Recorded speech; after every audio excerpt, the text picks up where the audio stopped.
mostrar un material, si alguien me ayuda a repartir. Creo que hay por lo menos uno para cada familia y si sobra para cada uno lleve. Acá hay más, acá hay más. Le compartimos un poco del material que estamos haciendo en casa.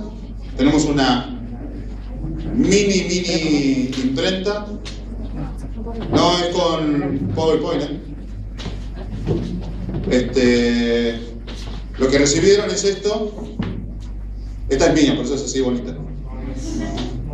Esto es un pequeño trabajo que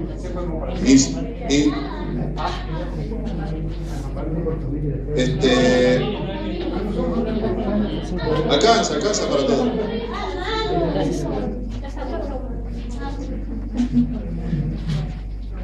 Me olvidé de pedirle al Señor por las moscas. Me había olvidado que las moscas se conocen. Bueno, a ver si... Es un pequeño trabajo de investigación que hicimos en el mes de junio. Tiene la historia, calculo que se me escapó un poco más, se me haya escapado muy poco. Es la historia de la ley dominical a través de los tiempos, desde la primera de Constantino hasta las noticias que tuvieron en el mes de junio. Lo que tienen también son trípticos que hemos hecho sobre salud y algunos otros temas. Después hay más, si alguien viene, hay que más. Que acompañan la presentación. Esta revista tiene el formato de A4, pero si ustedes quieren también está hecha en PDF para enviar por WhatsApp. Si ustedes la quieren después me piden el número de teléfono, después me hacen un contacto y yo se lo envío. También está el archivo para imprimir, con cualquier impresora de color o de láser, ustedes la pueden imprimir en su casa y repartir a los que quieran.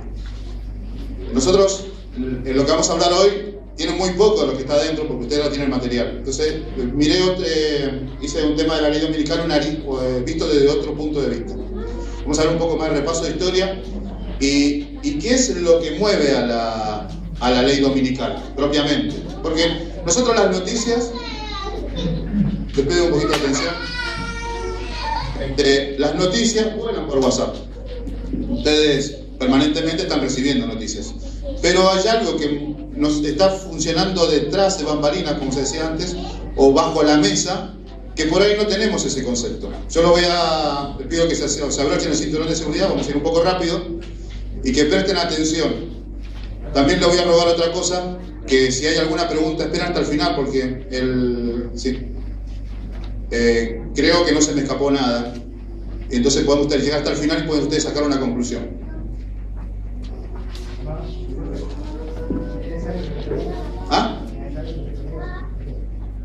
Dice, mirá, pero lo que pasa es que ustedes tienen frío, pero atrás se concentra el calor. Entonces... dice que está puesto el ventilador. Pero es verdad, acá hace calor, o hace frío y atrás se hace mucho calor. ¿Se puede apagar esta luz? Por lo menos hasta que oscurezca. No, al revés. No veo nada, no veo ni yo. Sí, por favor, para aquel lado, que es bastante parado. Estuve en el grupo de WhatsApp que administramos, que están los hermanos de Formosa y algunos hermanos de Mendoza, hay gente de Colombia. El otro día estábamos hablando, miren qué interesante lo que estamos hablando, porque el mensaje de la justificación por la fe es importante. Y entonces charlamos, y el tema más que interesante, puse yo, la expectación por la ley es mucha, pero yo tenía una pregunta. Y mientras tanto, porque nosotros permanentemente estamos ahí a ver qué última noticia sale con respecto al Papa, a la ley dominical, a si Trump hizo algo, pero nos olvidamos que está funcionando por debajo. Entonces, con respecto a la ley dominical, yo me puse a pensar en esto. ¿Qué impulsa la ley dominical? ¿No? ¿Cuál es el motor, el combustible? ¿Sí? No es cuál es el origen. Pensamos que el origen es el paganismo, viene de Satanás, ¿cómo se llama? Duplicar o querer y guardar las cosas de Dios. Exacto, falsificar la palabra de Dios. Entonces el origen está en el ecumenismo. Eso es el principal motor de la ley dominical, es el ecumenismo. Entonces vamos a ver un poquito el origen del ecumenismo. Dice, definición de ecumenismo, dice, es aquel que hace referencia al fenómeno actual mediante el cual las diferentes iglesias relacionadas con el cristianismo buscan unirse o reunirse luego de todos los cismas o conflictos que hicieron en algún momento que se dividieran. El ecumenismo es altamente complejo, ya que busca de acuerdo entre posturas religiosas que, si bien parten de...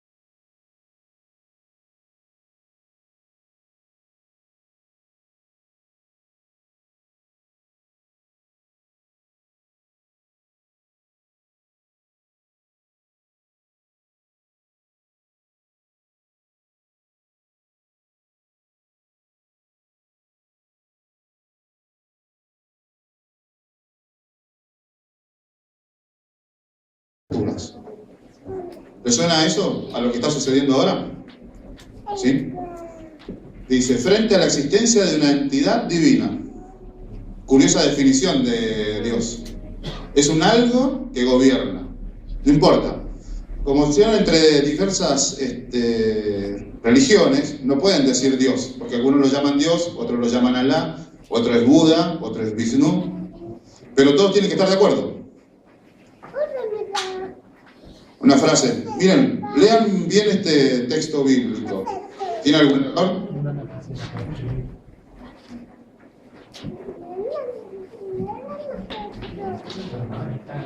Están en mí, dice. Es raro, ¿no? Pero esto está sacado de la fuente católica, de catholic.net. ¿No? Es raro, ¿no? Dice, Padre, están en mí y yo en ti. Sean también uno en nosotros, así el mundo creerá que tú me has enviado. Ya empezamos con un error. ¿Perdón?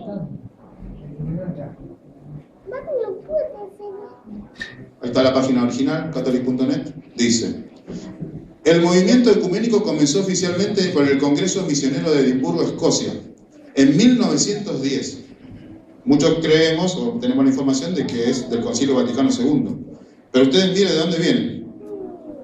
Surgió en un ambiente protestante. ¿No pensamos que venía de la Iglesia Católica? Dice, y en un contexto misionero por la necesidad de presentar un frente unido ante los países paganos. Eran los misioneros cristianos que iban queriendo llevar el cristianismo a otros países y a otras culturas, los que se veían atacados por trabajar de distintas denominaciones y no tener un algo que los pudiera ayudar, algo que estuviera por encima de ellos, que los pudiera ayudar y negociar con los países. Y se participan en él los que invocan al Dios uno y trino, otra curiosa definición, y confiesan que Jesús es el Señor y Salvador. Todos, aunque de distinta manera, aspiran a una iglesia de Dios única y visible. ¿De qué dice? Casi todos.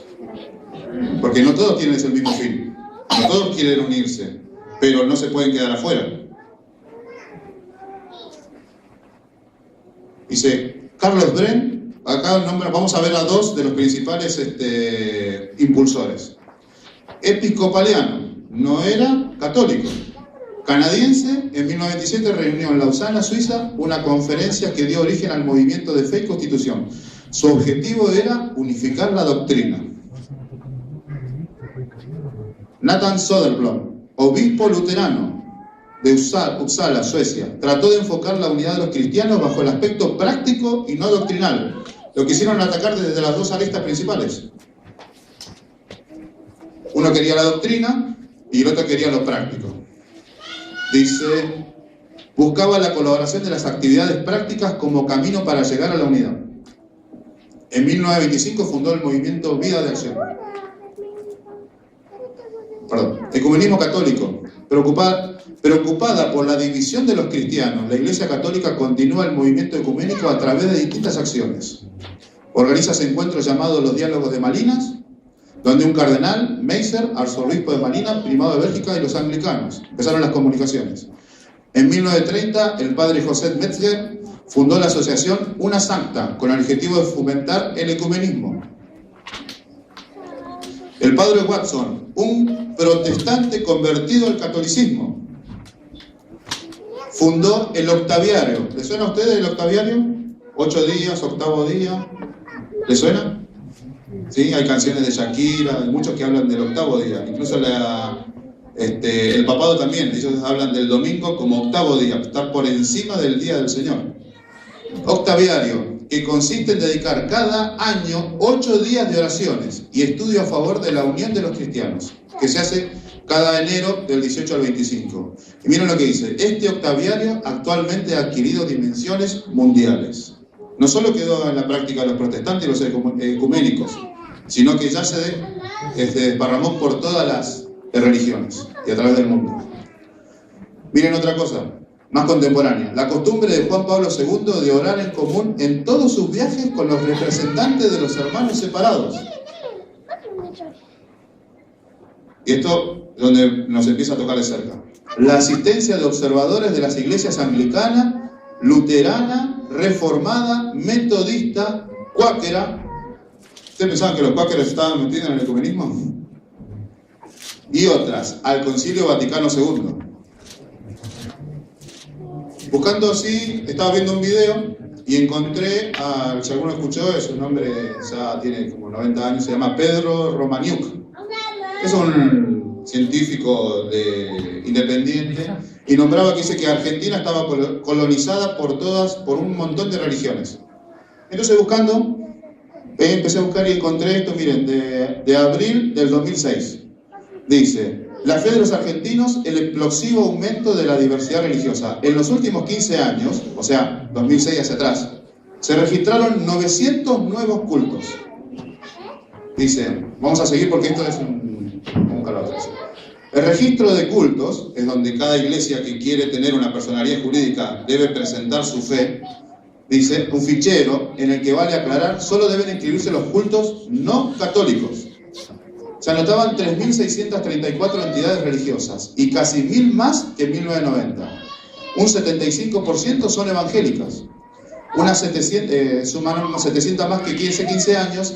Hay más de 300 subandistas o africanas, 355 espiritistas y 127 fe judías. ¿Tenía razón este hombre de que la Argentina estaba colonizada por nueva fe? Vamos a ver qué sigue diciendo este artículo. Las estadísticas reflejan que la amplitud de opciones religiosas son contundentes desde 1990. Dice, el Registro Nacional inscribió por medio una nueva entidad religiosa cada 6 días. Una tendencia que habilita nuevas miradas sobre la Argentina creyente y relativiza el monopolio de la Iglesia católica. El artículo 2 de la Constitución establece el sostenimiento del culto católico. Ustedes saben que con los impuestos pagan a la Iglesia Católica. ¿Sabían eso? Miren lo que se invertía en el año 2006. Más de 11 millones de pesos anuales para el sostenimiento de los obispos. Vamos así, es un poco largo. Argentina es un país 100% católico, es un supuesto falaz. Esto se llama, el que escribió esto, la mayoría que le hacen la consulta, se llama el sociólogo Alejandro Frigerio. Dice, durante siglos las instituciones religiosas más jerarquizadas consideran que las celebraciones efusivas, presten atención, que tienen una fuerte apelación a lo corporal y lo emotivo, eran contradictorias a la vivencia de una fe madura, inteligente y seria. ¿Por qué surge todo esto? Porque entran los sentimientos. Pero hoy, explican los expertos, mucha gente se queja del intelectualismo religioso. ¿Se sienten identificados? Dice, por sentirlo frío y distante, no siento nada cuando voy a la iglesia. Y se ve seducida por expresiones festivas y vibrantes, en las que lo espiritual tiene un espacio de privilegio. De hecho, la rama católica que más crece es la renovación carismática, que incluye sanaciones y liberaciones de espíritus inmundos. Entre un carismático y un evangélico solo cambia el lugar donde se reúnen. Uno los hace en una iglesia católica y los otros los hacen en un salón alquilado de su propio poder, de su propiedad. Dice, hablamos de cultos y entidades religiosas y no de templos, iglesias ni filiales. Nosotros estamos hablando de la personería jurídica. Presten atención a este dato. Según la conferencia episcopal, en el 2006 había 11.557 parroquias, iglesias, capillas y santuarios. Los evangélicos estimaban unas 12.000 sedes, a las que asisten unos 4 millones de fieles. Estamos hablando 12 años en el pasado. Es cierto que aquello que parecía una contradicción es un hecho. Asistimos a un fuerte retorno a lo religioso, pero en una sociedad cada vez más secularizada. En ese marco, y respaldado por un Estado dispuesto a garantizar la libertad religiosa, promover la conveniencia armónica y respetuosa entre los diversos cultos, el menú espiritual se multiplica cada vez más ¿a qué? A la carta. ¿Qué significa eso? Algo no me gusta, voy, fundo un culto nuevo, hago lo que me gusta, lejos por supuesto de lo que dice la Biblia, y listo. Eso es un menú a la carta. Así surgen todas las denominaciones, ¿sabían, no? Los metodistas porque querían el método, los bautistas porque hacían hincapié en el bautismo, los adventistas surgimos porque hacíamos hincapié en la palabra de Dios estrictamente, en el sábado y las otras doctrinas. ¿Conocen este cantante? ¿Quién es? Jesús Adrián Romero. ¿Conocen lo último que hizo hace no mucho, más de un par de meses? Exactamente. El cantante evangélico, Jesús Adrián Romero, causó revuelo al confirmar su cambio de religión. Ahora es devoto católico, se encuentra realizando sus votos cristianos para afianzar la doctrina del catolicismo.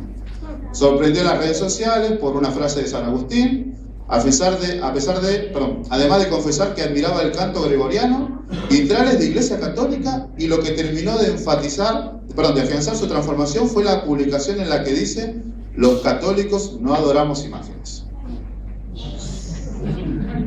Los que han salido hace poco de la Iglesia Adventista, que todavía este cantante es muy escuchado. Pero no solo él. ¿Quiénes vienen o tienen algún pasado pentecostal o evangélico? ¿Alguien de aquí? ¿Conocen? No. ¿Vos sí? ¿Conocen a Rabito? El Día del Padre ponen una canción de él. Dice: él quiere ser como yo porque yo quisiera ser como tú. Le habla a Dios de su hijo. Se usa para el Día del Padre.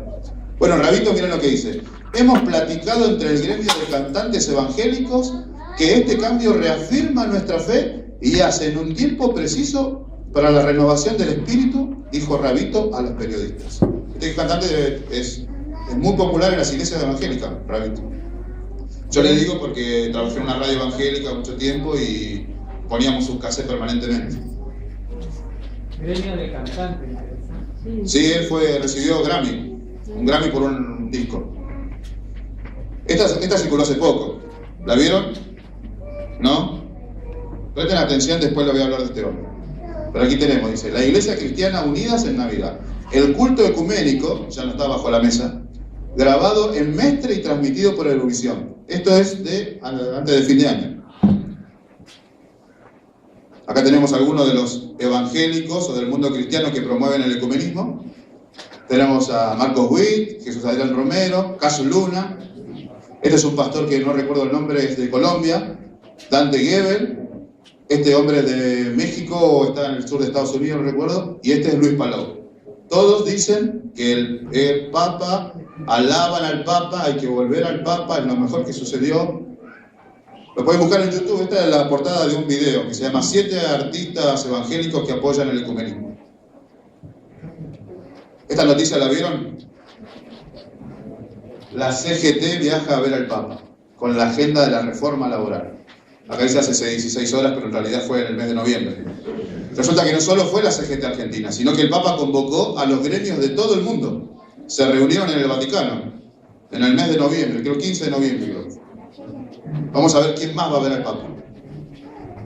Este es un encuentro que hizo ya hace 3 años, donde estaban sindicatos, empresarios en Italia, donde el Papa le decía que, acá hay justo una pregunta, pero que el Papa recomendaba a los padres a perder tiempo en familia los días domingos.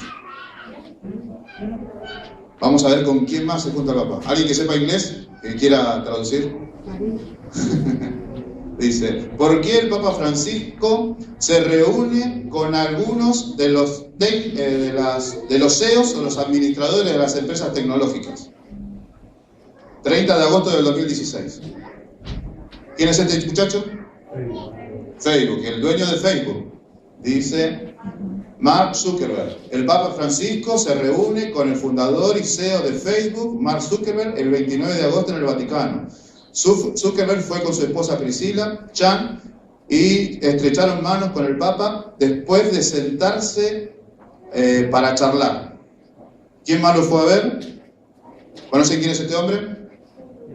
Eric Schmidt. Es el CEO de Google. ¿Quién es este hombre? Es el de Apple, el dueño, el CEO de Apple ahora. Se juntó y con algún otro. Solo puedo encontrar estas imágenes. CEO es Chief. Sí, el jefe, el que manda. No es el dueño, pero es el que maneja la empresa. Sí, Chief. El director. Sí. Miren que dice acá. Lanzando los lineamientos para solventar la sustentabilidad del cambio del clima global. Para el 2030, Laudato Si, el inicio del desafío. ¿Qué dice acá? Desafío Laudato Si. Acá la imagen es un poco dibujada porque está tomada del teléfono y para ampliarla y que se pudiera ver. Pero acá tenemos el logo de Facebook. USS es una empresa de computadoras y de chips. Box. Twitter. Twitter. Pero son las empresas tecnológicas las que manejan todo el sector tecnológico. Miren esto, 27 de marzo de 2017, Valencia. Las religiones en España oran juntas por la paz. ¿Quién los convocó? El cardenal católico Antonio Cañizares.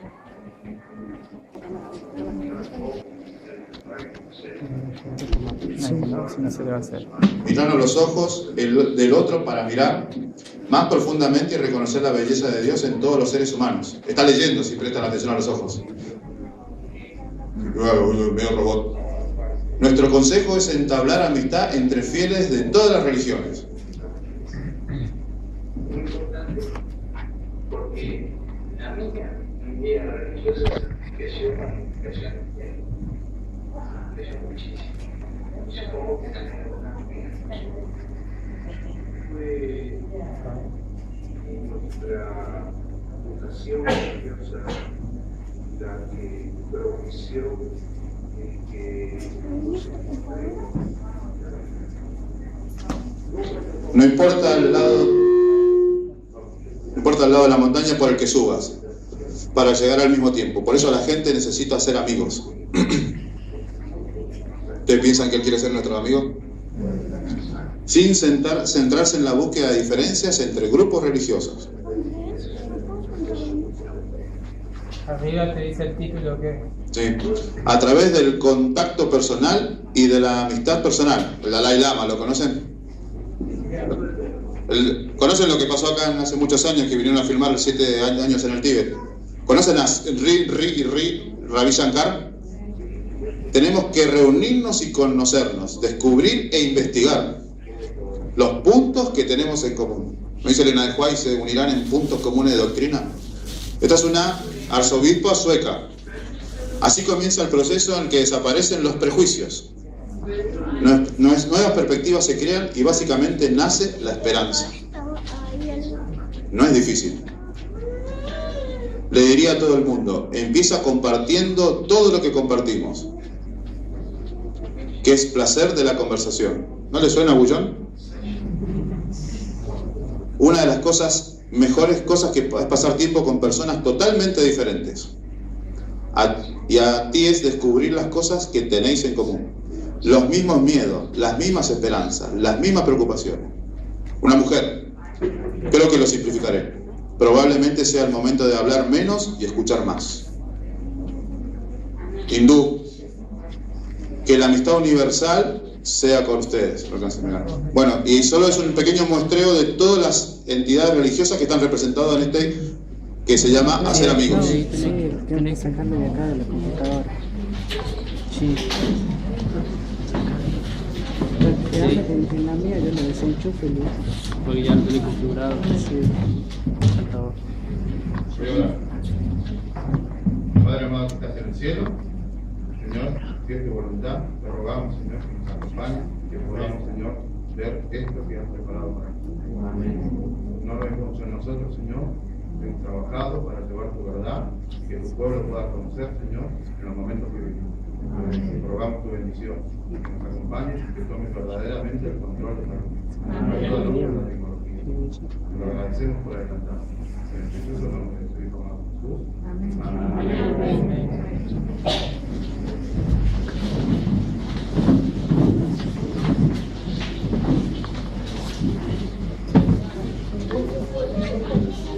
Un despertar espiritual está ocurriendo en la Casa Blanca. Algunas de las personas más poderosas de Estados Unidos se están reuniendo semanalmente para aprender de la palabra de Dios. Nuestra corresponsal en la Casa Blanca, Jennifer Wishon, nos cuenta esta exclusiva historia sobre el gabinete del presidente Donald Trump. Esto está marcando la historia. Está siendo llamado el gabinete más evangélico de la historia. Hombres y mujeres sin pelos en la lengua cuando se trata sobre su posición sobre Dios y la Biblia. Estos son individuos piadosos que Dios ha subido a una posición de prominencia en nuestra cultura. Todos han sido escogidos por el presidente Donald Trump y el vicepresidente Mike Pence. ¿Quién lo escogió? No creo que Donald Trump haya descubierto que se encadenó al apóstol Pablo. Ralph Rollinger es un exjugador de la NBA con un gran llamado. Él fundó Capitol Ministries con la idea de que si tú cambias el corazón de los legisladores, luego su visión cristiana los guiará a crear buenas políticas.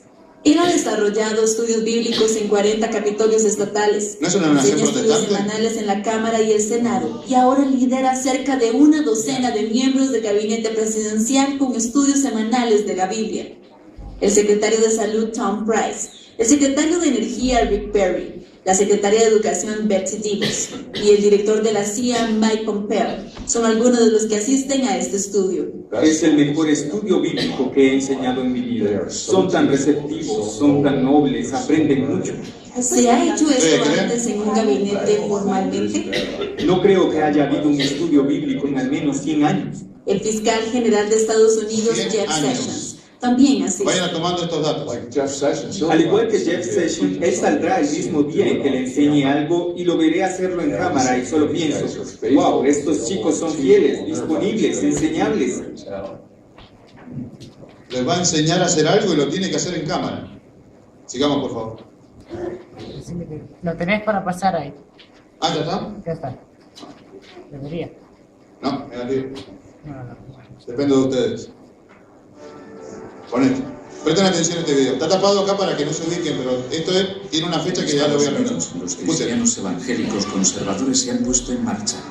Alentados por las recientes victorias en las elecciones, incluso disfrutan de mayor poder que antes. Ahora hacen planes para aumentar su influencia en el futuro.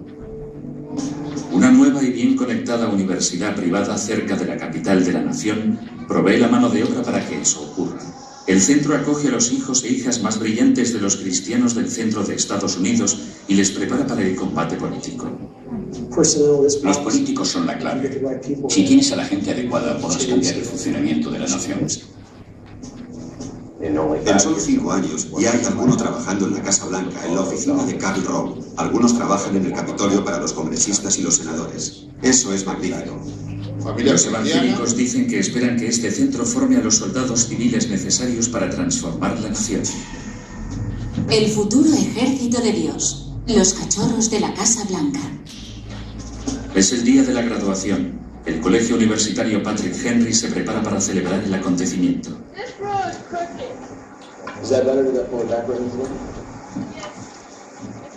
Los alumnos del Patrick Henry tienen como misión moldear Estados Unidos según su visión de una república cristiana.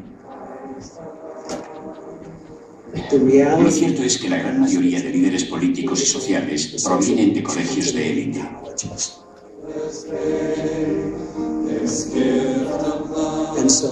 Por eso pensamos que era hora de crear una institución cristiana paralela que rivalizara con Harvard, Princeton, Yale y Oxford. Esa es nuestra clara meta. Intentamos crear un circuito universitario de élite y cristiano. Y estamos en el buen camino para crear líderes de altura.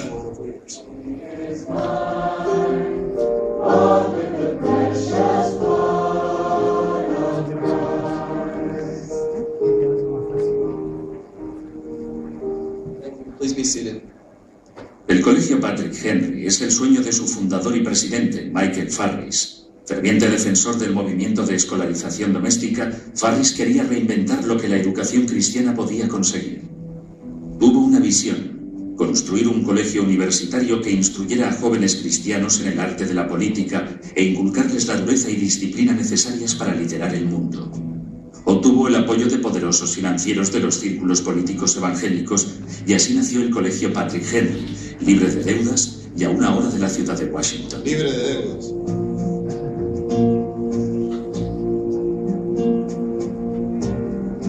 Le falta tradición, pero todos los demás detalles están diseñados para que los alumnos recuerden a los principales líderes políticos de la nación, los padres fundadores. God our Father, we thank you so much for the young lives that stand before you this morning. Hacia abajo, apretar la tecla, tiene que aparecer un papel. Estamos formando a los alumnos El año 2006. que la comunidad evangélica había descuidado durante generaciones. No es de este año. Para que sean líderes políticos y culturales. Le tapé la imagen porque sale el presidente Bush. Es cuando ganó Bush en el 2006. No nos proponemos formar misioneros. Los estamos instruyendo para otro ministerio que es saber moverse por la vida. Presten atención lo que dice acá. Are God's fields. And Patrick Henry College is not a church. But its mission is to serve the church by training up faithful men and women to serve Christ in this world. A mighty army. Un ejército poderoso de una nación santa. Esta promoción de graduados del Patrick Henry entra en un mundo más preparado que nunca para recibirla. El Partido Republicano controla todas las ramas del gobierno de Estados Unidos, gracias en gran medida a la fuerte presencia que en su organización tienen los conservadores cristianos evangélicos. Los contactos de Farris con el Capitolio rinden ahora su fruto. You've been interns at the White House more than any other college in America. You have won national championship in debate to move forward. Los políticos son la clave. Si tienes a la gente adecuada, podrás cambiar el funcionamiento de la nación. ¿Qué dijo? La visión de Mike tiene una alta carga política. Durante mucho tiempo ha sido un hombre muy influyente en la política conservadora y es imposible que el colegio no se beneficie de ello. Empezó con 88 alumnos el primer año y ahora hay más de 300. Muchos de los graduados del Colegio Patrick Henry han conseguido empleos en la Casa Blanca, en el Capitolio o en otras agencias federales. Controlando todo. Jesús es republicano, ¿verdad? La luz del mundo y la sal de la tierra. Pero si la luz iluminase solo un lugar y se deja la sal en el salero, no sé cómo podríamos hacer algo bueno por los demás. Mi esperanza es que la visión de nuestro centro pueda ser cumplida a través de la vida de cada individuo.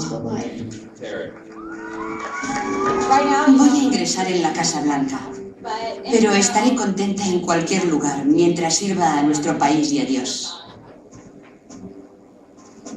Los graduados del Colegio Patrick Henry finalizan su último curso decididos a cumplir su misión, trabajar en los círculos del poder para cristianizar Estados Unidos.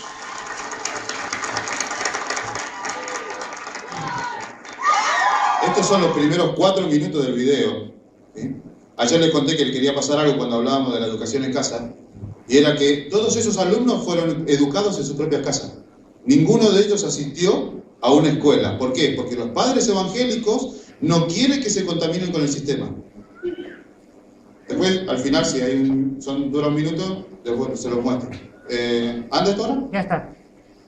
Miren, ¿con quién más se juntó el Papa? Evo Morales. El Papa es el primer y mejor político del mundo.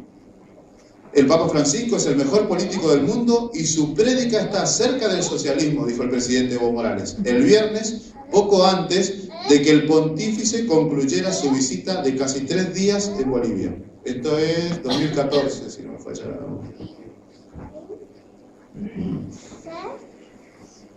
Un texto. Hasta acá no leímos nada. Falta poco para que las grandes ciudades sean barridas, de manera que todos deben ser amonestados acerca de la inminencia de estas calamidades.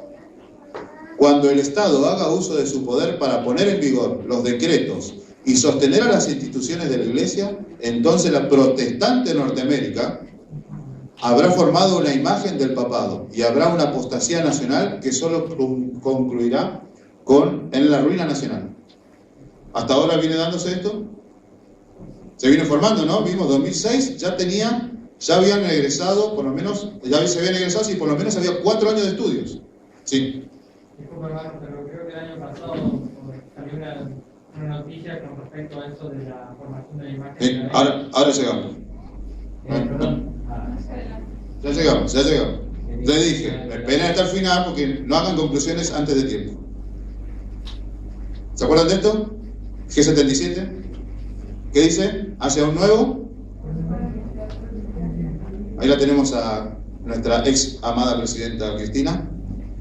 Acá tenemos a Ban Ki-moon. Al lado está Evo Morales. Maduro. No quise poner una imagen, pero Maduro no quería ir al Vaticano, ¿se acuerdan? No sé si leyeron los diarios. No quería ir a ver al Papa. Y explotó no sé qué hubo en Venezuela. Y a la semana estaba Maduro y viendo al Papa. Lo más triste o cómico es ver a Maduro saliendo de la reunión con el Papa así. Como que lo retaron. Y salen los videos, salen las imágenes. Como que vine y me tuve que venir a que me retaran. Arrodillarse, tuvo que salir a arrodillarse. Miren lo que dijo el presidente Bush en el año 2001. Perdón, 91. Es una gran idea. Un nuevo orden mundial. Solo los Estados Unidos tienen tanto los medios como la posición moral para sostenerlo. ¿Ustedes pensaban que el comunismo de ahora? Poné play, por favor. Ah, sí, tenés que poner play.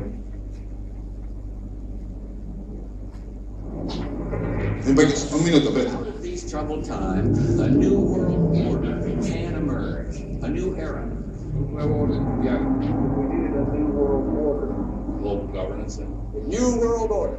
Novus orders to form a new. Es el Senado de Estados Unidos, el anterior era inglés. Era John Kerry. Global governance. a framework for global governance. Of Europe and a new world order. Came a new Europe. Este presidente de Inglaterra hace unos años. Este es el nuevo, David Cameron. Es el masón principal, Kissinger. Escuchen esto. A María Mosberg. No, de hace unos años. Sí, ahora es Teresa May. Esta foto la tenemos en la ruta kilómetro 14, perdón, en la ruta 14, kilómetro 900. Sí, es una iglesia luterana. En Misiones, sí. Ahí pasamos todos los días cuando vamos al faro desde casa. Y un día paramos a hacer la foto. Hay una iglesia luterana. Una de las tantas. Festejaron ellos el 2000. Ellos festejaron los 500 años. Miren lo que dijo este hombre. No pude investigar quién es, pero miren lo que dice. El catolicismo romano es la mayor obra maestra del diablo. Es una desviación de la fe cristiana y la enseñanza del Nuevo Testamento. Su dogma es una falsificación, es la ramera. Déjeme advertirles solemnemente que si os alegráis en estos enfoques ecuménicos a Roma, están negando la sangre de los mártires. Hay personas inocentes que están siendo engañadas por este tipo de falsedad y es su trabajo y el mío que abran los ojos. No tengo registro de que sea adventista.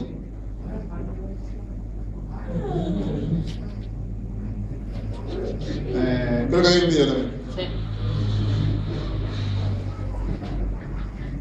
¿Lo vieron esto? Que nosotros seguimos a Jesucristo, cuya vida, humanamente hablando, acabó en un fracaso, en el fracaso de la cruz. Llevo siempre dos cosas, un rosario para rezar y una cosa que parece extraña. ¿Qué es esto? Y esto es la historia del fracaso de Dios. La historia del fracaso de Dios. Es un Vía Crucis. ¿Conocen esta moneda? ¿No? Tiene dos caras. El sello de Dios tiene dos caras. ¿Ustedes sabían? Puede, seguro que alguna otra lista puede ver. ¿Pero saben que el sello de Dios tiene dos caras? ¿No? Ahora vamos a ver. Tenemos la ley. Dice: guardarán pues el día de reposo los hijos de Israel, celebrándolo por sus generaciones por pacto perpetuo. Señales para siempre entre mí y los hijos de Israel. Vamos a ver la otra cara que dice. Después le digo de dónde es esta moneda. Tan pronto como el pueblo de Dios sea sellado en su frente, no se trata de un sello o marca que se pueda ver, sino un afianzamiento en la verdad, tanto intelectual como espiritualmente, de modo que los sellados son inconmovibles. ¿Ahora conocen los dos sellos, las dos caras de la moneda del sello? No solo guardar el sábado. Como el otro día me robaron una frase que no alcanza con guardar el sábado, porque es un afianzamiento en la verdad tanto intelectual como espiritualmente, de modo que somos inconmovibles.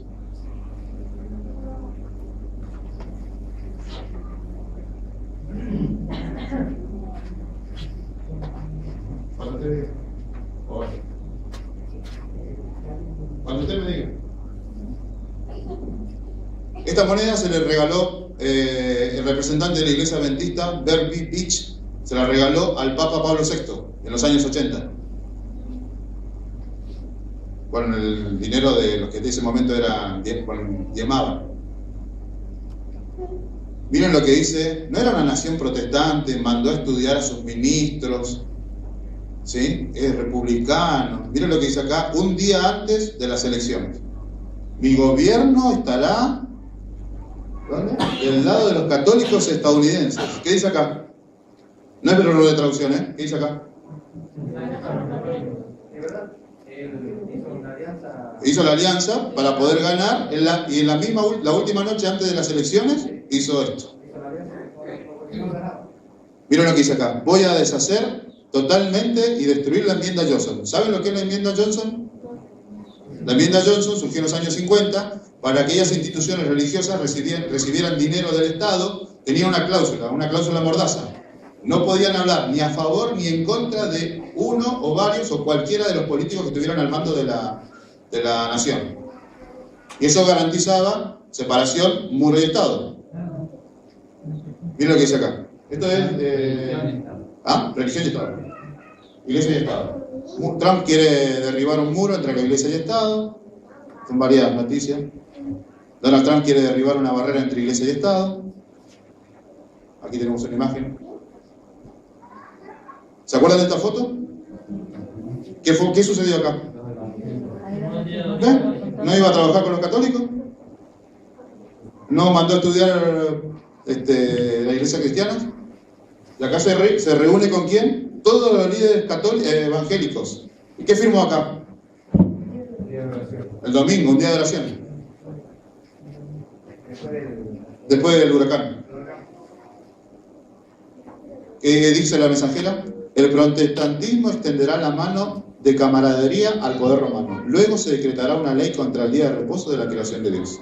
Vendrá el tiempo cuando los hombres no solo prohibirán trabajar el domingo, sino que tratarán de obligar a trabajar el sábado y apoyar a la observancia del domingo y perder su libertad y su vida.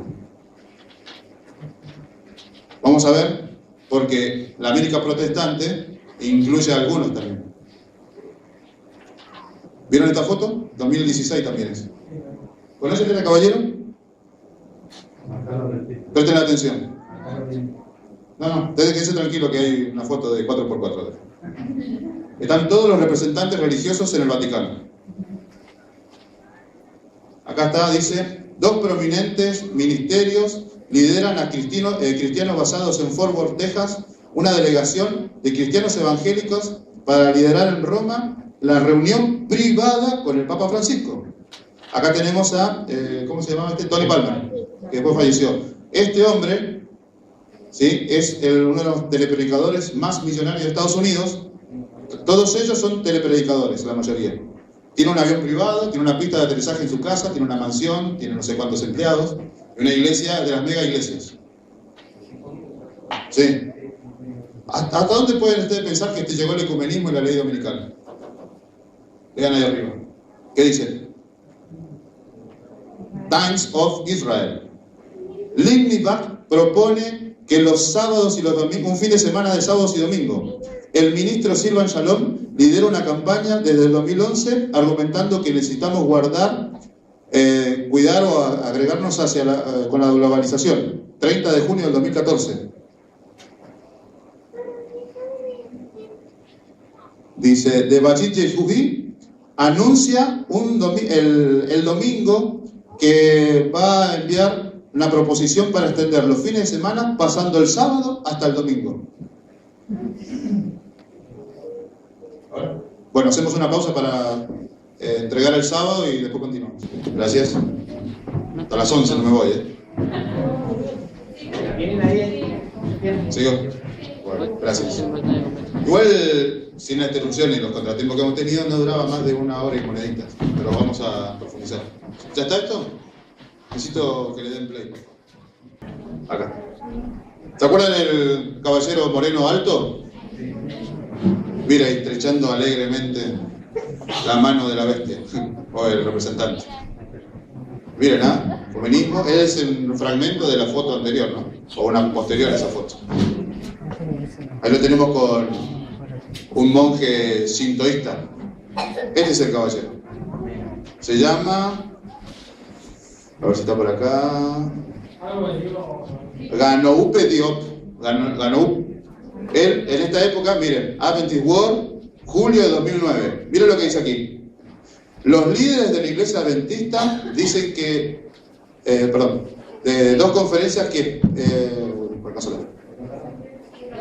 explotarán el entendimiento común entre adventistas y musulmanes. Representa un impulso para la obra interreligiosa. Hace poco, alguien de la directiva se reunieron en Granada, España, buscando erosionar, ¿sí?, las percepciones equivocadas que tienen los adventistas del islamismo. ¿Esta es la revista original? Acá arriba la tienen. ¿Sí? Ahí está, que está en el G20, Hansu China, con el reverendo retirado de la iglesia con Kyoko y Suo Shinto, Japón, durante la cumbre interreligiosa. ¿Esto lo vieron? ¿Conocen a este caballero? Al primero lo conocen, ¿no?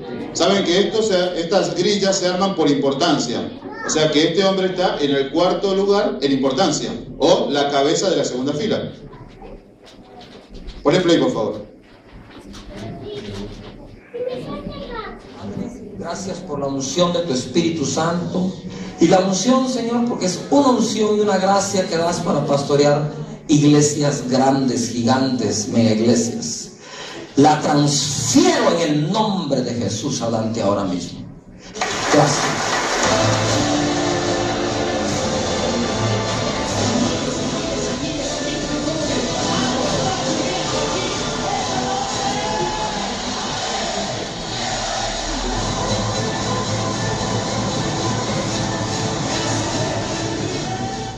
Dante Gebel en Pasión de Multitudes.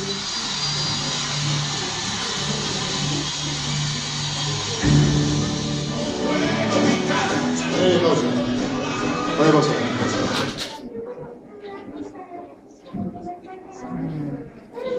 vamos a seguir.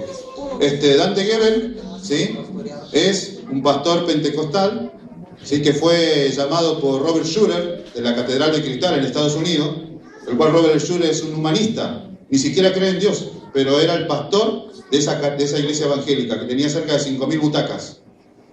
Bueno, fue llamado Dante Gebel por esa iglesia, no es esta perspectiva, ¿no?, la anterior, pero no sigue reproduciendo. Dante Gebel fue llamado para ver si la podían rescatar a esa iglesia. Resulta que los domingos a la mañana era pentecostal y a la tarde era católica esa catedral de cristal. Dante Gebel no tuvo el carisma o no hizo el trabajo bien, se terminó vendiendo y ahora anda deambulando por los Estados Unidos en otros ministerios. Dante Gebel tiene un late night show. ¿Sabes lo que es eso, no? Un show que a última hora, como tenía Marcelo Tinelli. Y ahí este pastor evangélico llama a magos, baila rock, hace todo lo que hace el mundo. Y este hombre fue invitado a hablarle sobre evangelismo a nuestros pastores. ¿Sí? Acá abajo, en esta imagen anterior, este hombre, ¿saben quién es? Invitado especial. Es el líder en tecnología en Estados Unidos multimedia. Le fue a enseñar cómo utilizar los medios masivos de comunicación a los pastores para la cosecha de evangelismo. Otro dato importante acá, el cubo. En la simbología, el cubo de Metatron es el símbolo del culto a Júpiter. Este otro hombre, Jorge Rojas, hace lo mismo que Dante Gebel, pero dentro de la iglesia adventista.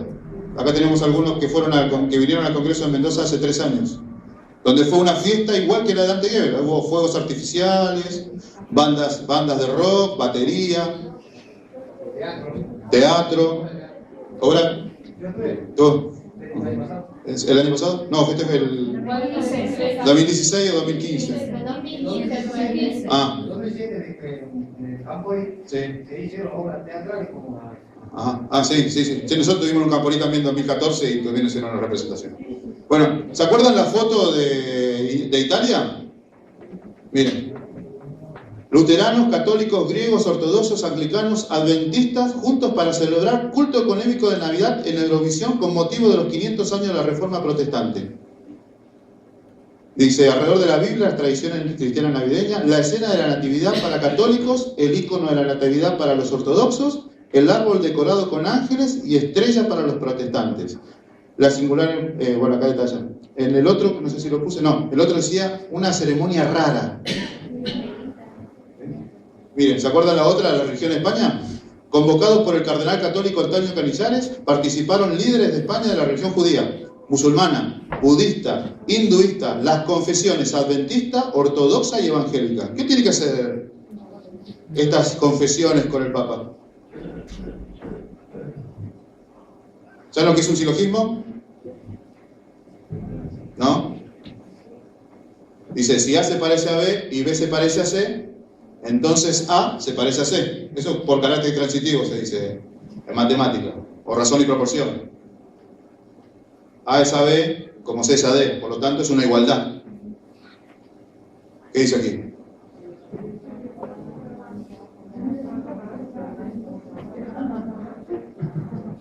La ley dominical, esto es nuestro cuco, y nosotros nos fijamos en la ley dominical, pero no estamos dando cuenta del ecumenismo.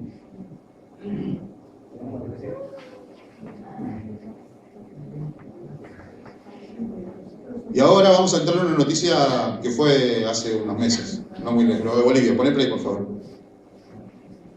Bolivia, evangélicos se suman al pedido de anulación del nuevo Código Penal. De rodillas, en el centro político del país, donde se encuentra el Palacio de Gobierno, también está la Asamblea Legislativa, están orando porque Dios ilumine al presidente Evo Morales y a otras autoridades del gobierno. La nueva ley contiene un artículo en el que se establece sanción con prisión al reclutamiento de personas para su participación en organizaciones religiosas o de culto. Vamos inmediatamente con el desarrollo de esta información, con las imágenes también junto a Paola Cuentas. Paola, adelante. Buen día amigos de NTN 24, un artículo más observado de este nuevo Código del Sistema Penal. El artículo 88 hace referencia a la trata de personas y establece sanción de 7 a 12 años de cárcel al reclutamiento de personas, dice, para su participación en conflictos armados u organizaciones religiosas o de culto. Es este último aspecto que ha generado la preocupación de organizaciones religiosas, precisamente, y en este caso evangélicos, que se dieron cita en el centro político del país para presentar su demanda de anulación del Código Penal de una forma muy particular. Veamos. Bueno, ahí están los pastores orando. Lo siento, tengo tiempo, a favor.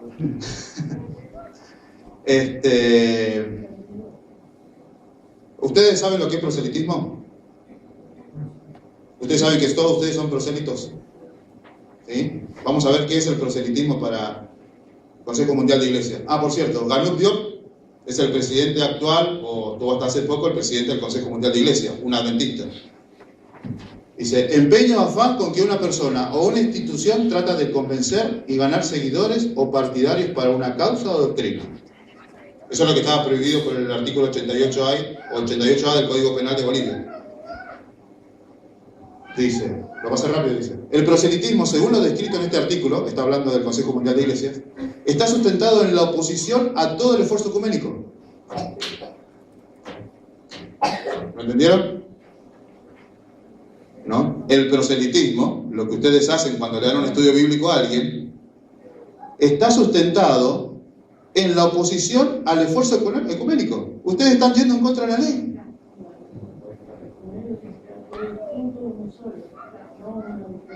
No, porque si ellos están todos juntos y ustedes hacen algo que no los va a llevar al ecumenismo, a estar asociados con Papa, los budistas, los islamistas, los shintoístas, los Hare Krishna, los espiritistas, porque en el ecumenismo entran todos, hasta los ateos. Si ustedes están en contra del ecumenismo, haciendo proselitismo, tratando de llevar la verdad de la Biblia a las personas, están en contra. ¿Qué es el proselitismo? Algunas características. Dice, haciendo referencias injustas e incompatibles con las creencias y prácticas de otras iglesias o ponerlas en ridículo. Si bien nosotros no practicamos en la última opción, pero cuando nosotros presentamos la verdad de la Biblia, las otras religiones no quedan desnudas ante la Biblia con todos sus errores. Entonces, ¿qué hace el proselitismo? Ya estamos atacando al ecumenismo, comparando dos comunidades cristianas, acentuando los logros ideales de una y las debilidades y los problemas prácticos del otro. Cuando ustedes están en un estudio bíblico, ¿qué tratan de llevar? La verdad, igual insistir, queda desnuda los errores de la fe que tiene esa persona en ese momento, haya venido porque nosotros le hablamos o porque tiene una necesidad, o quiere buscar la verdad en la Biblia. Empleando cualquier caso de violencia física, no entramos nosotros ahí, de obligación moral o de presión psicológica, pero estos dos aspectos, obligación moral o presión psicológica, es subjetivo. Ustedes le van a hablar a alguien cada vez que viene, le insiste, la persona puede aducir que ustedes lo están presionando psicológicamente. El uso de ciertas técnicas de publicidad en los medios de comunicación, por eso ya no hay más campañas, ni publicidad en la televisión, que pudieran traer la presión indebida a los lectores o espectadores. Por eso no hay publicidad ni de la Biblia ni de nada en los entornos, ¿cómo se llama? En los medios de comunicación. El uso del poder político, social o económico como medio de ganar nuevos miembros para la iglesia, que nosotros no lo usamos. Dice, presten atención acá. Dice, ampliar ofertas explícitas o implícitas de la educación. ¿No ofrecemos un nuevo método de educación? De los estímulos del cuidado médico. O del material o de usar recursos financieros con el intento de ganar miembros. ¿Estamos en contra del ecumenismo? ¿Es la ley dominical o cuando se firma la ley dominical lo más importante que tenemos nosotros ahora? Acá hay más. Predicación, tentativa de convertir a otras personas a menos que pregunte o específicamente por su religión. O sea, no puede salir uno y a parar en la calle y decir, ¿conoces a Cristo? En el ecumenismo no se puede. Predicación, proporcionar ventajas físicas solamente a aquellos que quieran escuchar, a los prosélitos, obligar a otros, en ese aspecto nosotros no entramos. Elena de White dice, perseguidos por católicos y protestantes. Muchos consideran la gran diversidad de creencias en las iglesias protestantes como prueba terminante de que nunca se procurará asegurar una uniformidad forzada. ¿No es eso lo que hemos escuchado hasta ahora? No, ya nos vamos a enterar, tenemos gente en la ONU que cuando pase algo nos van a avisar. Pero desde hace años se viene notando entre las iglesias protestantes, ¿la iglesia adventista es protestante? ¿La América protestante no le da la mano al catolicismo? ¿Lo acabamos de ver o no? Ahí, por cierto, Gallup Diop está al frente de eso hace más de 20 años. Un poderoso y creciente sentimiento en favor de una unión basada en puntos comunes de doctrina. ¿No decía eso el video que vimos del Mecca Friends? Para asegurar tal unión debe necesariamente evitarse toda discusión de asuntos. La diferencia dejémosla de lado. En los cuales no todos están de acuerdo. ¿Se acuerdan la cita de catholic.net? Que decía, casi todos quieren una iglesia unida. Están de acuerdo, por importante que sean, dice, evitarse toda discusión de asuntos en los cuales no todos están de acuerdo, por importantes que sean desde el punto de vista de la Biblia. Si nuestra fe es la Biblia, y tenemos que ceder y bajar la norma para poder estar dentro del ecumenismo. ¿No se viene notando eso en las iglesias? ¿Y en qué situación está la ley dominical ahora? Hemos visto alguna noticia. Vamos a ver algo que pasó hace ya más de un año. Play, por favor. ¿Sabían de esto?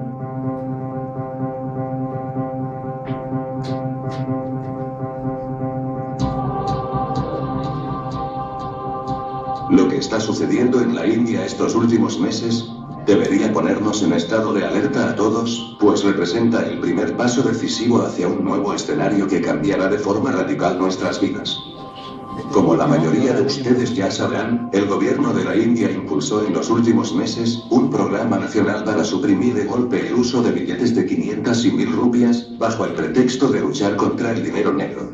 Prohibiendo estos billetes, se pretendía impedir que la gente los usara en sus transacciones económicas, saltándose el control de las autoridades y de sus tecnócratas a sueldo. De hecho, mucha de la gente que se veía obligada a cambiar el dinero en efectivo, no solo tuvo que identificarse al realizar el cambio, con lo que automáticamente quedaba un registro del dinero que cambiaban y de su identidad, sino que muchos se vieron obligados a abrirse cuentas bancarias en las que depositar esos billetes retirados de circulación. Evidentemente, todo era una excusa para conseguir un mayor nivel de control sobre la población e instaurar, a alta velocidad, las bases para la implantación del dinero digital y un control exhaustivo de la población. En otras palabras, los más pobres de entre los pobres, y los que anteriormente no tenían cuentas bancarias y no estaban debidamente controlados, ahora ya lo están. Y eso ha sucedido en un país inmenso, con una población de más de 1.200 millones de personas, más del doble que la de toda la Unión Europea. Un país caótico y extremadamente complejo, y las autoridades se han atrevido a hacerlo y se han salido con la suya. Lo mejor del asunto es que si el plan teóricamente consistía en combatir el llamado dinero negro, ha sido una gran mentira. Solo el 6% del llamado dinero negro se mantiene en efectivo en la India, ya que aquellos que buscan evadir impuestos, lo invierten en cuentas de bienes raíces, oro o cuentas bancarias extranjeras, y gran parte del efectivo ilícito que fluye en el sistema se usa para sobornos a policías y políticos corruptos. Esta operación a gran escala es un intento de lograr, entre otras cosas, la identificación y el registro de las masas antes no bancarizadas y no grabadas, y el inicio de la naciente economía de pagos sin efectivo de la India. Y al respecto, en el gigante asiático, se han coordinado dos esfuerzos a gran escala. El primero ha sido el esfuerzo actualmente en curso por parte del gobierno indio de obligar a sus 1.200 millones de habitantes a incorporarse a la base de datos biométrica más grande del mundo. Esta operación de identificación resulta particularmente interesante a la luz del reciente informe de Norbert Haring sobre cómo un programa de la USAID, Agencia de los Estados Unidos para el Desarrollo Internacional, poco difundido por los medios, parece haber sido el catalizador de este experimento de desmonetización. Tan solo 4 semanas antes de esta operación de gran magnitud en la India, USAID había anunciado el establecimiento de Catalyst, con el objetivo de dar un salto cuántico en el pago sin efectivo en la India. El comunicado de prensa del 14 de octubre afirmaba que Catalyst marcaba la siguiente fase de asociación entre USAID y el Ministerio de Hacienda de la India para facilitar la inclusión financiera universal. Como podemos intuir, el esfuerzo por registrar biométricamente a la población y el esfuerzo por realizar una transición hacia una economía sin efectivo están, de hecho, íntimamente relacionadas. Son dos cabezas del mismo monstruo. Como señala Haring, Alok Gupta, el director de incubación de proyectos de Catalyst, fue un miembro original del equipo que desarrolló el sistema de identificación biométrica del gobierno de la India. Y tal y como se ha revelado en el Foro Económico Mundial en Davos, la India va a saltarse el paso previo de pasar del dinero en efectivo a los pagos sin efectivo basados en tarjetas, y va directamente a los pagos electrónicos biométricos. El presidente ejecutivo de la principal agencia de desarrollo económico de la India dijo a los asistentes al Foro Económico Mundial en Davos que el país podría introducir pagos biométricos dentro de 3 años, eliminando así la necesidad de efectivo y métodos típicos de pago electrónico, como las tarjetas de crédito. Amitabh Kant, director de la Institución Nacional para la Transformación de la India, lo declaró de forma espeluznante a la CNN al afirmar que cada uno de nosotros en la India será un cajero ambulante. ¿Entendieron? Eso fue, nosotros estamos reunidos ahora, vamos a casa, prendemos el noticiero y el presidente dijo, a partir de mañana todo lo que tengan billetes de 100 y 200 pesos lo tienen que depositar en el banco porque no tienen más circulación. ¿Hubo tiempo para pensar?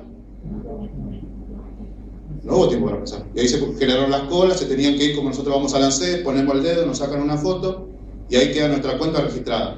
Como hace la ACMS, el nuevo programa de la Iglesia Adventista que ya tiene 3 o 4 años.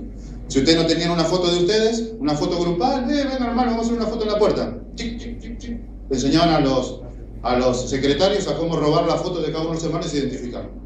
Hay videos en internet para cómo se usa el programa, porque está todo hecho. ¿Podemos saltar a... Ahí está.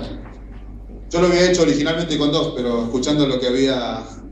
Las charlas anteriores, que eran 3, le puse 3. Separación del mundo. Vamos a ver qué dice Elena de Juan. Dice, cuando los hijos de Israel fueron separados de entre los egipcios, El Señor dijo: pues yo pasaré aquella noche por la tierra de Egipto, así de los hombres como de las bestias, y ejecutaré mis juicios en todos los dioses de Egipto. Yo Jehová. Y tomad un manojo de hisopo, y mojadlo en la sangre que estará en el lebrillo, y untad el dintel, y los 2 postes con la sangre que está en el lebrillo, y ninguno de vosotros salga de las puertas de su casa hasta la mañana, porque Jehová pasará hiriendo a los egipcios, y cuando vea la sangre en el dintel y en los 2 postes, yo descubrí eso buscando esta cita, en el dintel y en los 2 postes, dice: pasará Jehová aquella puerta y no dejará entrar al heridor en vuestras casas para herir. Éxodo 12, 22 y 24.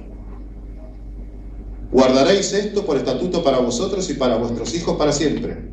La sangre puesta sobre el dintel de la puerta simboliza la sangre de Cristo, el único que salvó a los primogénitos hebreos de la calamidad. Todo hijo de hebreo hallado en una vivienda egipcia fue destruido, ¿no? Parece que alguien no obedeció al pie de la letra. Este incidente de la historia de los israelitas se registró para la enseñanza de los que vivan en los últimos días. Antes que el azote llegue como avenida de agua sobre los habitantes de la tierra, el Señor exhorta a todos los israelitas espirituales. ¿Somos hijos de Israel espiritual nosotros? No, hijos de Abraham por la fe. De verdad, noten esto, israelitas espirituales de verdad, a prepararse para aquel suceso. A los padres les hace llegar este grito de alarma: juntad vuestros hijos en vuestros hogares, separadlos de aquellos que desprecian los mandamientos de Dios y que enseñan a practicar lo malo. Salid de las grandes ciudades tan pronto como sea posible. ¿Cuándo se escribió esto? 1900. Testimonio para la Iglesia, tomo 6, página 198-99. ¿Conocen este librito? Este que nosotros tuvimos guardado por un par de años en casa hasta que Dios providencialmente nos llevó a buscarlo. De la ciudad al campo. Sí, esa es la edición nueva de la ciudad al campo. Vamos a ver qué dicen sus páginas. Pequeño resumen. Dice: ni una familia de cada 100 se beneficia física, mental o espiritualmente por residir en la ciudad. En la página 85 volvemos a decir: salgan de las ciudades. Página 98, los peligros de vivir en las ciudades. Como no, trabajar, pero el no vivir en las ciudades. El mal ejemplo de Lot. Trabajar desde puestos de avanzada. Todo esto lo conocemos. Página 123, fuera de las ciudades. Y al final, señal para salir. Que es donde nosotros nos agarramos para esperar la ley dominical. Pero esto es el orden. ¿Qué pasó desde acá a acá? ¿No? De esta página volvemos a decir salgan, pero más al final dice fuera de la ciudad. Está desordenado, ¿no? Vamos a ir un poquito más adelante y vamos a ver esto ahora. La señal para huir de las ciudades. No está lejano el tiempo en que, como los primeros discípulos, seremos obligados a buscar refugio en lugares desolados y solitarios. ¿Cuándo se escribió?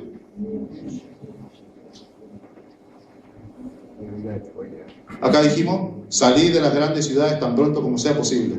Es una exhortación imperante, ¿no? Año 1900.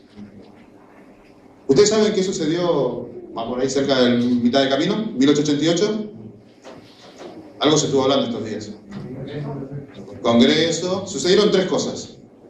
A ver, el Congreso de Minneapolis. Hay una más que no es tan conocida y hay otra más que es medianamente conocida. Eso, ahí vamos a llegar. Dice: la mensaje de la justificación por la fe. El Señor en su gran misericordia envió un muy precioso mensaje a su pueblo por medio de los pastores Vaughan y Jones. Presentaba la justificación por la fe en el garante, Cristo.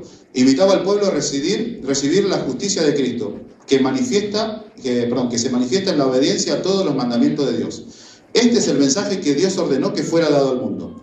El mensaje del tercer ángel, que ha de ser proclamado en alta voz y acompañado por el derramamiento de su espíritu en gran medida. Testimonio para el ministro. ¿Cómo se llama el capítulo?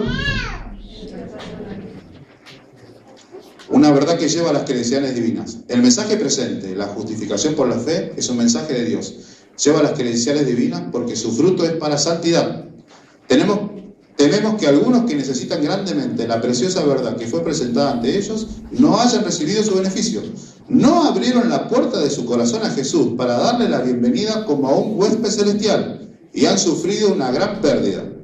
Ciertamente hay un sendero estrecho por el que debemos caminar. La cruz se presenta en cada paso. Debemos aprender a Entonces las horas más oscuras serán iluminadas por los benditos rayos del sol de justicia. Vamos a ver qué pasó. La segunda cosa. Salió a la circulación el conflicto de los siglos. No, por ahí. ¿Sí? Se editó y se repartió en 1888. ¿La tercera? Play, por favor.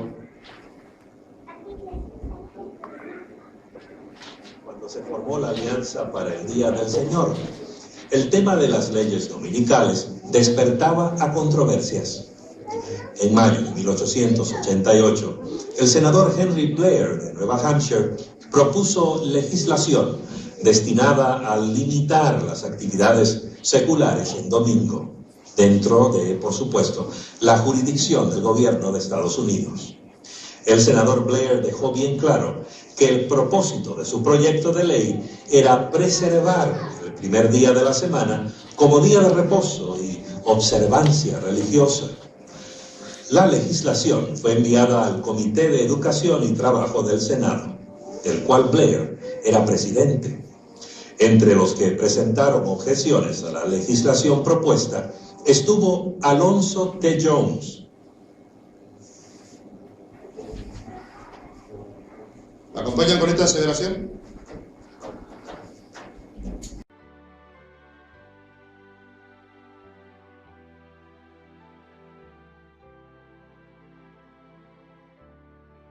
Señor, usted puede hablar de la fuerza de la mayoría en asuntos sociales y civiles, pero no existe ninguna mayoría que pueda dictaminar la religión del hombre. No en esta nación, no bajo nuestra Constitución. Señor Jones, usted no parece reconocer la responsabilidad del Estado de velar por el bienestar de la sociedad. Senador, es usted quien no reconoce la clara distinción entre la responsabilidad del hombre con el Estado y su deber hacia Dios. Lo primero debe acatarse bajo la fuerza de la ley. Lo segundo debe ser cumplido solo bajo la fuerza del amor. Y eso, libre y voluntariamente. Ninguna ley puede regir el amor. La ley del Estado debe proteger a la gente para que cumpla con su deber hacia Dios. Nuestra ley dominical está escrita para preservar el Día del Señor, que es un beneficio para el pueblo. Es un buen objetivo, senador Blair, pero completamente innecesario. Nuestra Constitución ya reconoce los derechos de la gente respecto a su religión. La ley dominical suya no añade nada sobre nuestras libertades fundamentales, excepto restricciones. Temo, señor, que usted no ve las realidades actuales. Si el hombre que tiene un deber hacia Dios no lo cumple voluntariamente, corromperá la sociedad. Es la ley dominical propuesta la que va a tener una influencia corruptora al emplear fuerza y coerción para hacerla cumplir. Al contrario, el efecto esperado es que no encarezca el reposo. Si los hombres no están de acuerdo en honrar el Día del Señor y si no restringimos sus acciones por la ley civil, entonces hollarán los derechos de quienes honren y observen ese día como santo para el Señor. Con todo respeto, senador, ¿no ve usted que su proyecto de ley va a permitir pisotear los derechos de las minorías religiosas? ¿Quiere usted volver al tiempo del oscurantismo cuando la Iglesia y el Estado se unieron para forzar a la gente a violar su conciencia y someterla a la religión oficialmente establecida? Señor, esa es una comparación sin méritos. Nuestra ley dominical es para el beneficio de toda la sociedad. ¿Acaso no es una función legítima del Estado legislar en favor del bien común? El bien común que usted valora tanto no se efectúa restringiendo los derechos de la conciencia de uno a fin de ampliar los derechos de otro. Se efectúa mejor por las libertades sobre las cuales esta república fue fundada. La coerción religiosa auspiciada por el Estado desprecia la intención de los fundadores. Esta ley hace una exención para aquellos que desean adorar en otro día, como los judíos, los bautistas del séptimo día, ustedes los adventistas del séptimo día que observan el sábado. ¿Cuál es el problema? El problema es... Justo esta mañana la señora Bayham de la Unión Femenina de Temperanza Cristiana se dirigió a este comité en apoyo de tal exención. Ella consultó con los representantes de los 9 diferentes grupos que observan el sábado en vez del domingo. ¿Sabe cuántos aprobaron tal exención? Todos. Todos sin excepción. Senador, respeto mucho los principios de temperanza promovidos por la organización de la señora Bayham, pero ella no tiene voz ni voto sobre cuestiones de exención para mi denominación. Profesor Jones, ¿va a objetar contra las exenciones que ciertamente beneficiarán a su grupo y a otros grupos? Sí, señor. En efecto, las objetamos. La cláusula de exención no cambia el proyecto de ley como para modificar nuestra oposición. El principio es, senador, que si la ley fuera justa y perfecta, la exención no sería necesaria. Además, una cláusula de exención no es otra cosa sino una cláusula de tolerancia encubierta. La tolerancia no es libertad, es simplemente una forma de condescendencia, la mayoría teniendo paciencia con las opiniones y convicciones de la minoría. Nuestra Constitución no garantiza la tolerancia, sino los derechos de nosotros, los ciudadanos estadounidenses. Profesor Jones, sin ceder en mi opinión, permítame hacerle otra pregunta. ¿Cuál sería su reacción si escribiéramos de nuevo esta propuesta como ley de reposo sabático y no dominical? Supongo que usted tomaría una posición diferente. Al contrario, senador, toda ley que intenta forzar la conciencia es abiertamente anticristiana y anticonstitucional por naturaleza. Por tanto, senador, estamos en contra de toda ley dominical que se haya legislado, desde la primera decretada por Constantino hasta esta que usted está proponiendo. Y si usted cambia de una ley del domingo a una del sábado, igual nos opondremos firmemente.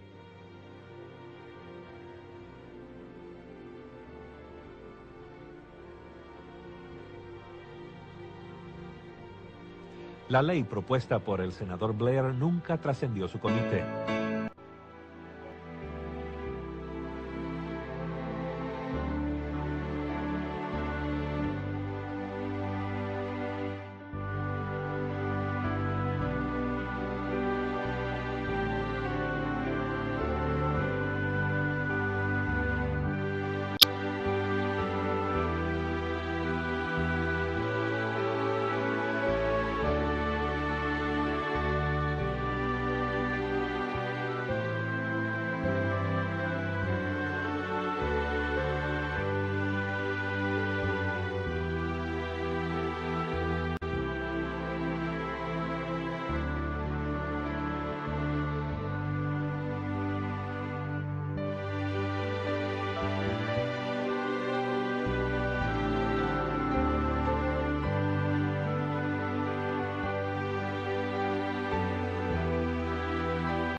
¿Por qué ella va cambiando de énfasis hasta llegar hasta acá?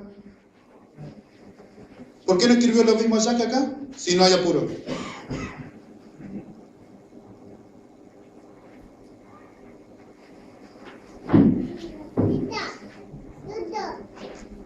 Ni un solo cristiano pereció en la destrucción de Jerusalén. Cristo había prevenido a sus discípulos, y todos los que creyeron sus palabras esperaron atentamente las señales prometidas. Cuando vieres a Jerusalén cercada de ejércitos, había dicho Jesús, sabed entonces que su destrucción ha llegado. Entonces los que estuviesen en Judea huyan a los montes, y los que en medio de ella váyanse. Después de que los soldados romanos, al mando del general Sestio Galo, hubieran rodeado la ciudad, abandonaron de pronto el sitio de una manera inesperada. Y eso cuando todo parecía favorecer un asalto inmediato. ¿En 1888 no sucedió esto?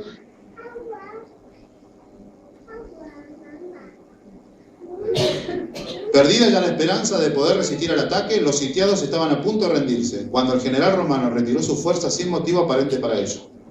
¿No fue la ley guardada? ¿Solo con una discusión o un reproche de un representante?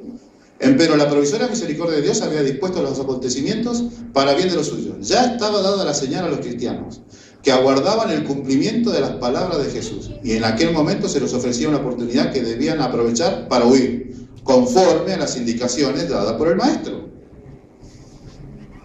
Los sucesos se desarrollaron de modo que tal que ni los judíos ni los romanos hubieran podido evitar la huida de los creyentes. ¿No tenemos nosotros libertad ahora para huir? ¿Qué vamos a esperar? ¿Que vuelvan a aparecer el estandarte romano? habiéndose retirado Cestio Galo, los judíos hicieron una salida para perseguirle y entre tanto que ambas fuerzas estaban así empeñadas. ¿No salió los adventistas a perseguir a los romanos para que no pusieran la ley? Los cristianos pudieron salir de la ciudad, aprovechando las circunstancias de estar los alrededores totalmente despejados de enemigos que hubieran podido cerrarles el paso. En la época de los sitios, los judíos habían acudido numerosos a Jerusalén para celebrar la fiesta de los tabernáculos. Y así fue como los cristianos esparcidos por todo el país pudieron escapar sin dificultad. Inmediatamente se encaminaron hacia un lugar seguro y la ciudad de Pella, en tierra de Perea, allá en el Jordán. ¿Qué dice acá? ¿Es casualidad? El primer capítulo del conflicto de los siglos salió en 1888, se llama El destino del mundo predicho, capítulo 1. ¿Cuántas señales esperamos? ¿Qué esperamos? Noticias y noticias y noticias. Y no hacemos nada mientras tanto. ¿Se acuerdan que empecé y mientras tanto? La expectativa por la ley es mucha. Pero ¿y mientras tanto?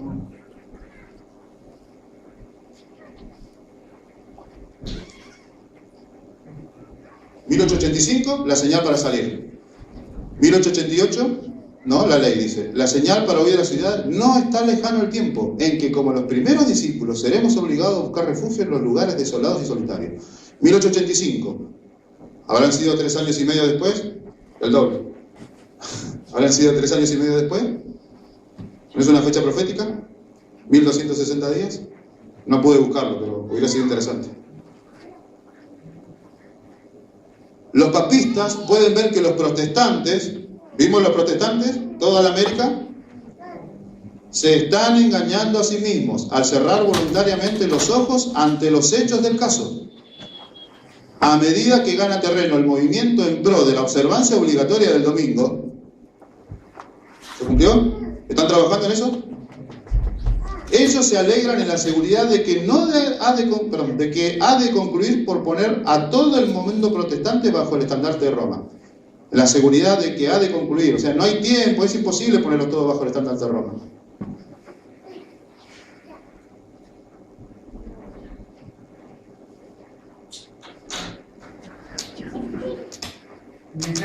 El mensaje quedó claro, ¿no es cierto? No sé si esperaban algo más. Vamos a seguir hasta las 12, ¿eh? Vamos a poner un himno. Ponemos un himno, cantamos, oramos y nos despedimos hasta mañana.